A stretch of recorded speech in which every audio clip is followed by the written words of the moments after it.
Greetings and salutations. Unfortunately for you, I'm back with another video.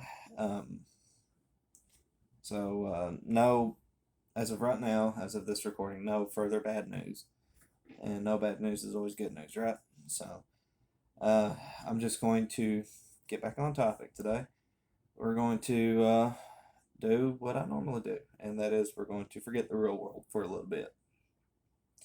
So, I've been wanting to talk about this for the last week, week and a half, really. Um, I just haven't had the time from work and then everything that happened Friday night. Um, so I'm going to finally talk about it. And that is that I'm finally done with modern name brand D&D. A lot of you know that I was a player in a 5e campaign for the last several years. Um, our DM, how real life is, he's not going to have time to keep track of everything. So he's done running it. Um, I'm not interested in running it.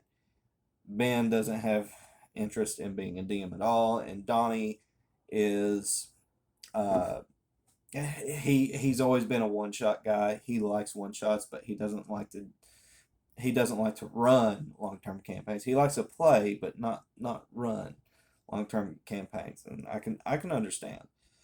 So we just decided we're just going to end the 5e campaign, and I'm going to try to get the guys because I told them I was like, hey, I'll run something else. Like I'll run something else for us. I just don't want to run 5e. So that's still a thing, but we'll figure that as we go on. But now that I'm officially done, it's time to actually I can actually finally sit back, talk about my experiences, talk about the memories I had, actually look at what the game did right, what the game did wrong, and we continue. So, first and foremost, was glad that the campaign finally ended. Honestly, if it wasn't with my personal friends, I honestly would have just walked away. If this was if this was just strangers. Um, Honestly, the fact that it was friends is the only reason I think it lasted as long as it did. You know, four fully grown men, similar religious outlooks, similar political affiliations. We weren't going to fight. Any fighting at the table was in character, and it was just something to kind of add to the drama. So, and of course, fully grown man, you understand that. You know that that's not a dog whistle for anything.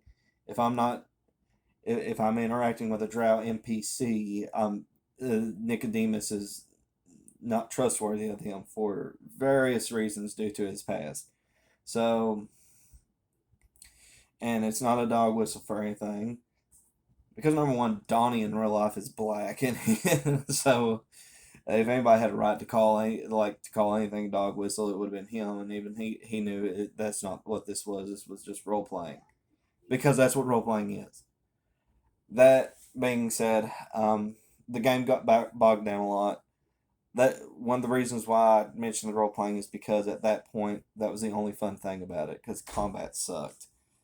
Um, in addition to there not being a lot of peril aside from like an ancient dragon or something like that, um, encounters lasted so stinking long. People talk about fourth edition and third edition combat.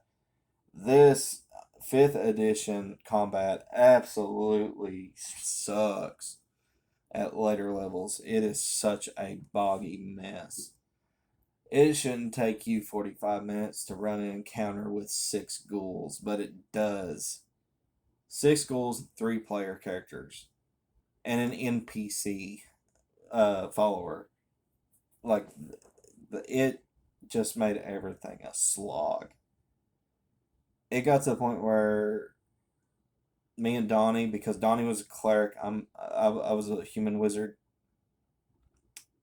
would on purpose not cast certain spells just because we were just so sick of watching things trying to roll for saves. it got so boggy. So fifth edition really did the late game very bad. Um, it doesn't work honestly after level 5, if we're being totally honest. Once characters are at that level, you're going to have the best spells anyway that you would want that don't break the game, like Fireball, and so and Lightning Bolt and stuff like that. So I mean, just stop leveling after that and just go on. If you're going to run it later than that, take out the feats and skills, because honestly, that's what bogs everything down. And take out legendary actions and stuff, because it just makes everything so video gamey. And the thing about why it works as a video game is because you have a computer that can automatically calculate this stuff on the fly to provide an impartial result. The reason that doesn't work as a tabletop game is because you have a human trying to calculate and trying to juggle all this crap that's being thrown his way, in addition to managing his own dice rolls. So it sucked. Things it did right. I thought the early game, the early levels were especially good. Even though you have feats and skills, and even though you have certain mechanics and powers, the game did feel perilous. Because don't get me wrong, at level 2 and at level 1 and level 2, even though Nicodemus, yeah, he's he's got access to like the evocation school, and he can control whether or not he burns things because yeah, of course, fire was his thing. He was a pyromaniac. That's how I played him. Um, and that's one of the reasons I chose evocation, so that I wouldn't make enemies of my friends at the table. But yeah, even though he had all these kind of safety rails attached to him, he is still a human wizard, so he was still pretty frail. There were still things he didn't do good, and I mean, I did have to choose plenty of times whether or not, because I mean, this was before I found my magical robe that granted me a +1 to my AC. Uh, this was still whenever I had to debate whether or not I was going to prepare Featherfall or Mage Armor. You know, it depended on what I thought we might run into. So uh, that's how I view that. Like it's just it's good at early levels, and then especially whenever I had access to haste, because that's whenever Ben's character, who was a rogue, started getting access to a lot of extra actions and bonus actions during his turns, and so I would cast haste on him and just put that particular character on steroids, and he would just turn into a blender and just start slashing through enemies like crazy. So it worked. There was a lot of synergy. Uh, the later the game went on, the less role play my character sheet looked, because it was more about trying to turn Nicodemus into a Swiss Army knife than it was consistently role playing him as a pyromaniac like I always wanted to. Like he, of course, because I always played him as a stuffed shirt, like, oh, hi, college professor kind of deal. But he likes setting things on fire. He loves matches. So, um, but as the game wore on and more enemies with different resistances are thrown at us, it became less about role playing Nicodemus consistently and more about, okay, what do I think we're going to need today? Probably shouldn't prepare burning hands. I'm going to have to probably prepare something else.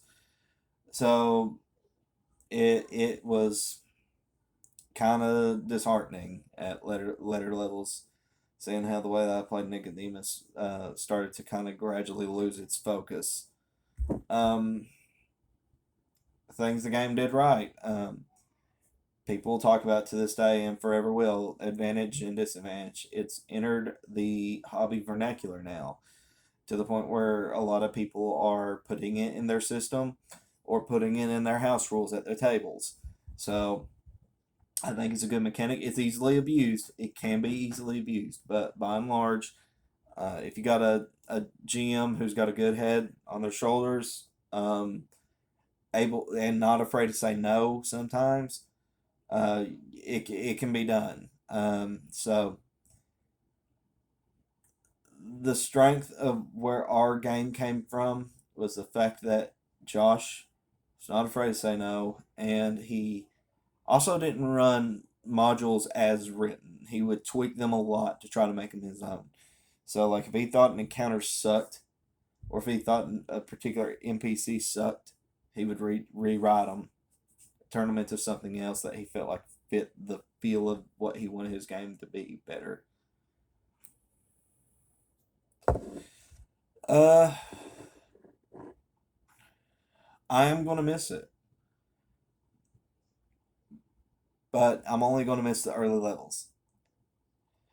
Lost Mine of Phandelver was actually a pretty good module for what it was, and I'm looking back on this. This is pre OGL debacle. This is pre white guys can't leave the hobby soon enough. This is before all the politics and all that, and the Pinkertons and all this other garbage. That stuff hadn't happened yet. And so there's a lot of memories that are attached to it that are genuinely good memories. It's mostly about, though, and it's something that I think a lot of the people that have stayed in the hobby have figured out. Those of you that have been in the hobby for longer than I've been alive have already figured this out. You figured it out before I was even born. Um, but a lot of those in the hobby that are my age um, are only starting to realize it, and those that are younger than my age are starting to kind of realize it.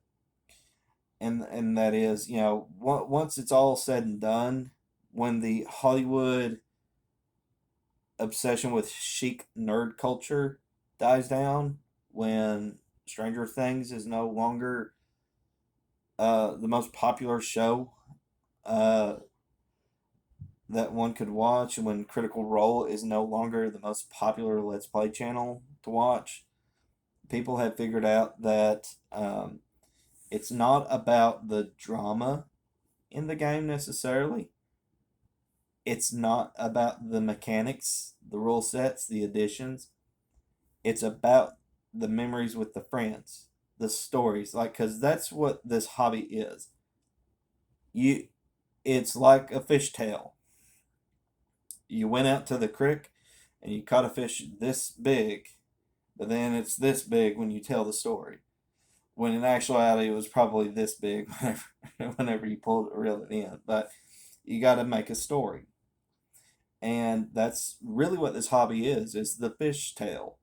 And a lot of it is the unforeseen consequences, or the consequences that were foreseen, but with the attitude of you miss 100% of the shots that you don't take kind of mentality, which is a lot of what a lot of my gaming table experience is, both as a player and as a GM.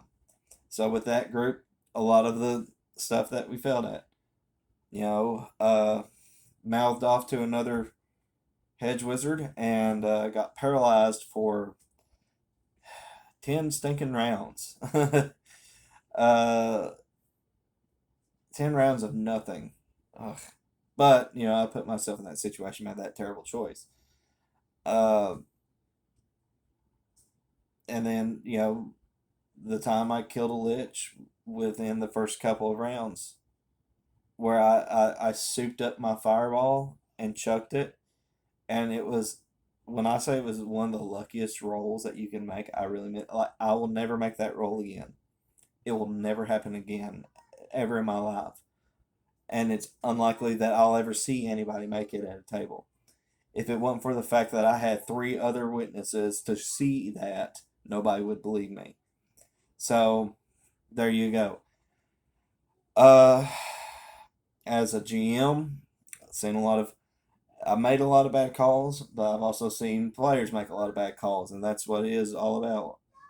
Seen a fighter die because he mouthed off to a magic user who had flesh to stone prepared, and he failed the save after. And this was a very hostile, very murderous kind of mage, and he knew it. This wasn't a secret that this guy was out to kill people and cause mayhem, and he just put himself in a situation where that could happen. It happened. Um, then this one was a homebrewed one where this was for a basic fantasy campaign that I ran. It was actually in England, and I was doing a kind of like a Halloween theme one where it was like very Lovecraftian and stuff. And the elf magic user was looking at this artifact, and if he interacted with, unless he made like a save of 18 or better, like this was going to melt his mind and kill him immediately. Like this character is going to die, and he made the save amazingly, and now I had to come up with a way that this thing worked. So and make it worth the risk. So that was cool. And then there was the time I apologize, Tibble. I really do. Where he threw the oil flask in a way to make like a firebomb, and I didn't understand at the time how the grenade grid worked, and ruled it to where it fell back on top of him, even though I shouldn't have. Um, he took so much fire.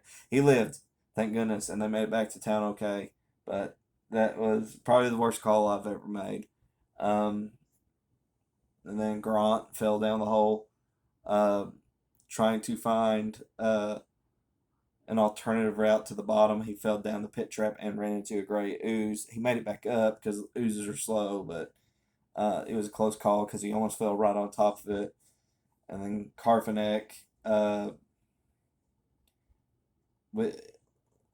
he had a follower that just by the end of it was a fanatic, like was a fanatic of his, like just because of all the morale rolls that like his loyalty had shot so high that like this dude was not going to, like he was honor bound to defend this dwarf cleric. And then you have the Bake Me game where the group befriends an ogre in the caves of the caves of chaos. So and the ogre kind of helps them through to go kill the hobgoblin leader. And it and Daniel playing a magic user that's just obsessed with these cheese wheels and stuff like that. It's just that's what the games are about. Like the personalities that you come up with, the interactions of those personalities with other personalities, and the memories, the consequences, and such met along the way. I have several groups. That group with Grant, Karfnick, and Tibble. Um, that that started at session one because literally the first thing that happened in session one is that their first characters all got TPK'd by wolves. So there you go. Then there was the Mansion of the Forsaken Necromancer. I always bring that one up because that one was my first homebrew dungeon, and that was the one that I was very proud of. Um, just my love letter to Goofy B Booger movies. So it just this hobby's about the memories you make along the way. It's not the rule sets. You could sit there like a lot of people sit there and gripe about, oh, I don't have a lot of player options and this, that, and everything else. Well, that's not the point. That's not ever the the options. Making a build, which is a video game thing, by the way. So I absolutely hate the video gamification of this hobby. But making a build is like literally the least important part of this. That's what you're in this hobby for. You're in it for the wrong reasons. You really are. Um, this is a highly social hobby, and it's about the adventure. That's why I stress so much about. That's why I'm like super into sandboxes because it's about the the adventures made, not necessarily the characters in it. Although the personalities of the characters is what makes it, and their approach to it. You know, I've even though I'm doing a solo thing for my channel, I've not given up on group play, traditional group play. I still do it with my family and friends at home. I need to do it with my groups that I had over the internet. I need to do that again because I genuinely enjoyed it. Still haven't given up on that basic fantasy thing that I was planning on doing with Matt from Dirty Histories and Hobbies. Still not giving up on that. I just need to find more people that are wanting to jump on board, and if we can make sure we get the schedule figured out, still do it. Because it's not about, look. I don't care. Okay, give me a second here. So, as I get ready to close that, I just want to do this as an illustrative purpose. So, I don't care if you're playing this, if you're playing this, if you're playing this, if you're playing this, or if you're playing this. These are not what's important. These books just provide the guidelines for the memories that you can make along the way. It's the memories themselves. It's turning to that one spell in the back and being like, oh yeah, I remember when so and so came in clutch on that one, or failed miserably, or whatever. That's what it's about. It's not about the spell that was cast. It was about how so and so reacted to it. So, anyways, guys, final video for the weekend now. I'll be back to work tomorrow, so I'm gonna try to keep you guys updated. I'm going to try to get the solo play going. Currently working on the beginning parts of the town map, so that I have an idea of where the characters are starting exactly and labeling these maps and stuff. But yeah, I've came up with character motivations. I'll talk about that at some point, but that's a topic for another day, not for this one. So, as always, guys, take care. God bless. See you on the other side. And thank you very much.